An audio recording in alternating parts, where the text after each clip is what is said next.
Bonjour à tous, bienvenue sur le défi du 4 septembre. Voici la phrase que je vous propose aujourd'hui. J'aime bien cette fille, elle les a tous scotchés. Je vous laisse la regarder et mettre sur pause si besoin. Alors là, on arrive aujourd'hui vraiment sur une des premières difficultés de la langue, de la grammaire française. Il s'agit de l'accord du participe passé avec l'auxiliaire avoir. Alors, pour expliquer tout depuis le début, tous les verbes d'ailleurs, les verbes à certains temps sont composés. C'est-à-dire que, par exemple, le verbe manger, si je dis je mange, c'est un temps simple. Si je dis j'ai mangé, c'est un temps composé. Et quand on compose un verbe, c'est-à-dire quand on le met en deux parties, on a le choix entre le mettre avec l'auxiliaire avoir et l'auxiliaire être. En gros, avec être ou avoir. Écrire être et avoir au présent, comme j'ai, tu as, il a, nous avons, vous avez, ils ont pour avoir, je suis, tu es, il est, nous sommes, vous êtes, ils sont pour être, est vraiment la base de la grammaire et de la conjugaison. Et il faut vraiment le savoir par cœur. Donc je pense qu'il est difficile de pouvoir aborder la grammaire française si on n'a pas vraiment en conjugaison être et avoir. Et il se trouve que là, dans cette phrase, on est dans le cas de figure où on voit avoir. C'est le verbe scotcher, en formule composée, elle a scotché. Et elle a scotché tous dans ce cas de figure. Et il se trouve que en primaire, à l'école, vous avez sûrement dû retenir par cœur cette phrase. L'accord du participe passé avec avoir, on accorde lorsque le COD est situé avant le participe passé. Voilà, cette phrase-là, on la connaît tous par cœur. Maintenant, de là à l'appliquer, c'est autre chose. Donc moi, je vais essayer aujourd'hui, je vais vous proposer vraiment une autre explication.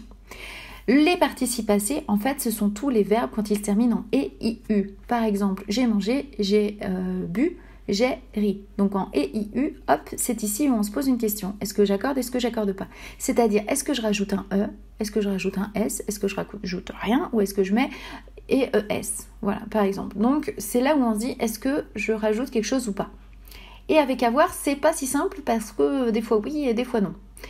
Et on accorde seulement dans un seul cas de figure.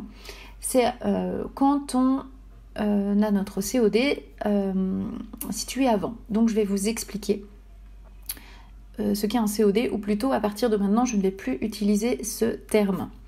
Ce qu'il faut retenir et ce qui est extrêmement important avec avoir, c'est qu'on lit avoir avec la question quoi. Vous devez vous poser la question, elle a scotché quoi? Ici, notre réponse est avant, parce qu'elle les a tous scotchés, donc elle a scotché quoi? Les. Donc notre réponse est avant, et c'est-à-dire qu'au moment où on écrit, on a déjà notre élément de réponse, donc au moment où on écrit, on peut accorder directement. Donc elle a scotché les, donc au moment où on arrive à scotcher, on sait qu'on accorde avec les, c'est-à-dire qu'on sait que dans ce cas de figure, on peut estimer que les représente un groupe d'individus, donc on met un S. Si vous avez exactement le contexte de la phrase et que vous savez que les fait référence à un groupe constitué uniquement de filles, vous pouvez mettre EES. Mais là, on ne sait pas. On n'a pas le contexte, donc on se dit c'est un groupe d'individus, donc elle les a tous scotchés et S. Voilà, j'espère avoir été la plus claire possible, mais pour résumer, voici les informations importantes de cette vidéo. Il faut absolument savoir la conjugaison de être et de avoir, si on veut aller plus loin dans l'écriture du français. Donc être et avoir au présent, même au futur et à l'imparfait, c'est la base qu'il faut vraiment réviser si vous avez encore des doutes là-dessus. Ensuite, avec un temps composé, avec avoir, il y a une question vraiment qu'il faut retenir, c'est quoi? Et c'est la réponse à cette question quoi et l'emplacement de cette réponse dans la phrase qui va vous déterminer si vous accordez, c'est-à-dire si vous mettez un E ou un S ou rien du tout ou les deux, à votre verbe qui se termine par soit par E, soit par I, soit par U. Voilà. De toute façon, si c'est encore un petit peu flou dans votre tête, ne vous inquiétez pas. Je répondrai à toutes vos questions en commentaire de cette vidéo et puis on aura l'occasion de revoir cette formulation, cette tournure de phrase parce que c'est une erreur très courante. Voilà, je vous souhaite une bonne journée et je vous dis à demain pour un nouveau défi.